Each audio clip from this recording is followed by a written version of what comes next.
तो हमने 120 क्वेश्चन तक पिछले वीडियो में डिस्कस किया था, 121 से बाकी था। ओके, तो उसके अंदर आएगा क्यू एन एस। ठीक है, Q N S is equal to क्या है हमारे पास, Q N U divided by F. Okay, is equal to 25 divided by 2.5। ठीक है, एफ है फैक्टर ऑफ सेफ्टी, हमारे पास क्वेश्चन में दिया हुआ है, एंड अल्टीमेट बेयरिंग कैपेसिटी दिया हुआ है 25। ओके, तो हमारे पास आ गया इसमें आंसर 10। ठीक है, अब क्यू एन एस की वैल्यू आ गई 10, इसमें फिर क्यू एन एस इंटू, ठीक है, क्यू एन एस की वैल्यू आ गई 10। उसके बाद है Q N S plus gamma into D, तो हमको क्या मिलेगा, क्यू एस मिलेगा, सेफ बेयरिंग कैपेसिटी। ओके, तो 10 प्लस 1.7 इंटू 1 क्या है हमारे पास, डेप्थ ये दे रखी है कि हाँ 1 मीटर डेप्थ पे हमको फाइंड करना है, तो डी डेप्थ हो गई। ठीक है, गामा डेंसिटी दे रखी है हमको 1.7, तो इसका आ जाएगा 11.7, ऑप्शन सी। ओके, ठीक है, the maximum value of effective stress in the past divided by present value is defined as over consolidated ratio. The OCR of an over consolidated clay is, ठीक है, क्ले का OCR का value क्या होता है हमारे पास, होता है more than 1। Okay, in a saturated clay layer undergo consolidation with a single drainage at its top, and a pore water pressure would be maximum at its,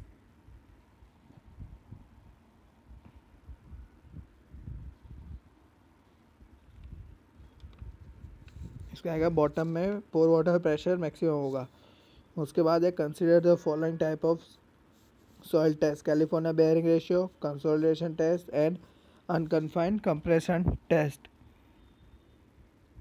ठीक है, the soil test is to be done in the case of undisturb sample include. ठीक है, इस वजह से किस में undisturbed sample होगा, उसमें होगा सेकेंड और थर्ड में हमारा अनडिस्टर्ब सैंपल होगा, तो सेकेंड या थर्ड ये हमारे पास है ऑप्शन 2 एंड 3।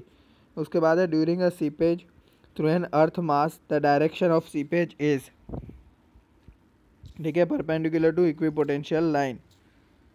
उसके बाद है which one of the following is an influence on the value of permeability. ठीक है, इसमें से कौन परमेबिलिटी पे इफेक्ट करता है। ठीक है, तो इसका आंसर होगा हमारे पास 1 2 4। ये मैंने पहले आपको बताया था। ओके, के किसके ऊपर डिपेंड करता है, ई क्यूब अपॉन 1 प्लस ई। ठीक है, डिग्री ऑफ सैचुरेशन पे मतलब वाटर कंटेंट पे। उसके बाद है ग्रेन साइज के डी 10 का स्क्वायर। ओके, इससे पता चल जाएगा हमको कि ये प्रेशर हेड के ऊपर कोई भी इक्वेशन में नहीं आता है। ठीक है, for a damped vibrating system with a single degree of freedom, resonance occurs at a frequency ratio of,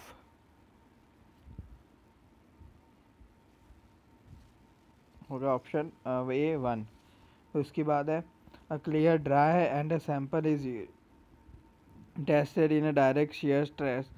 The normal stress and a shear stress at a failure are both equal at to 120 kilonewton per meter square. The angle of shearing resistance of a sand will be, क्या आप इसको सोचिए, मैं इसको करवाता हूँ 10 second के अंदर।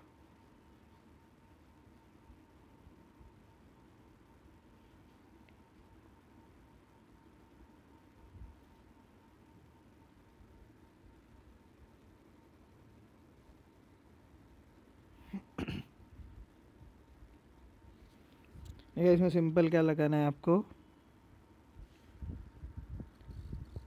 टेन थीटा वन, जब दोनों इक्वल है तो टेन थीटा की वैल्यू होगी 1, तो दोनों इक्वल। टेन थीटा 1 कब होता है, जब होता है वो 45 पे, तो इसका आंसर आएगा सी। ओके ठीक है, थोड़ा जल्दी करते हैं हम। Okay, for undisturbed sampling the area of a thin wall sample should normally not exceed, ठीक है, होगा ऑप्शन ए, 10 डिग्री से 10% से ज़्यादा नहीं होना चाहिए। उसके बाद the ratio of energy imparted to the soil sample is modified Proctor test and the standard Proctor set it about. ये आइए, इसमें पूछा गया क्वेश्चन है,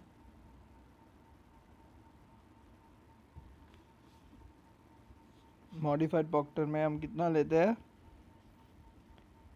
मॉडिफाइड प्रॉक्टर में होता है अप्रोक्सीमेटली 2700 जितना होता है, और उसके बाद दूसरे में होता है, स्टैंडर्ड में होता है 592, और इसका यूनिट दोनों का होता है KG per metre, kilo joule per metre cube, ठीक है, kilo joule per metre cube. तो इसको सॉल्व करने पे हमारे पास आएगा अप्रोक्सीमेटली 4.56। ओके, इसका हो जाएगा ऑप्शन बी 4.56।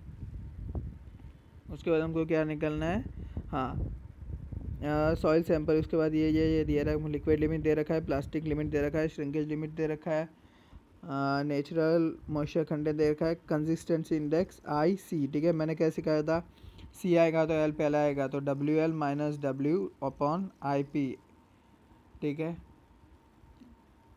ओके, तो आई पी का भी वैल्यू क्या, आई पी का इक्वेशन क्या होता है, W L minus W P होता है, ठीक है।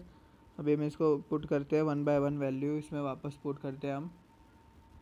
ओके, तो इसमें आएगा 45 minus 30 to the 45 minus 25। Okay, तो हमारे पास आएगा 15/20, 15/20 आएगा, ठीक है। उसके बाद है stratum of a soil consist of a 3 layer of a equal thickness, the permeability of a top and bottom layer are K10⁻⁴ centimeter per second and that of middle layer is K10⁻³ centimeter per second. Then the value of horizontal coefficient of permeability KH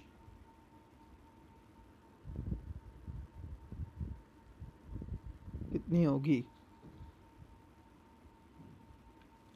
okay, तो इसके अंदर हमारे पास equation है के H, एक minute चला जाए उसके बाद मैं लिखता हूँ, है ना। ओके, चला गया। परमेबिलिटी हॉरिजॉन्टल डायरेक्शन इक्वेशन होता है K1 Z1 plus K2 Z2 plus K3 Z3 to the Z1 plus Z2 plus Z3। Okay,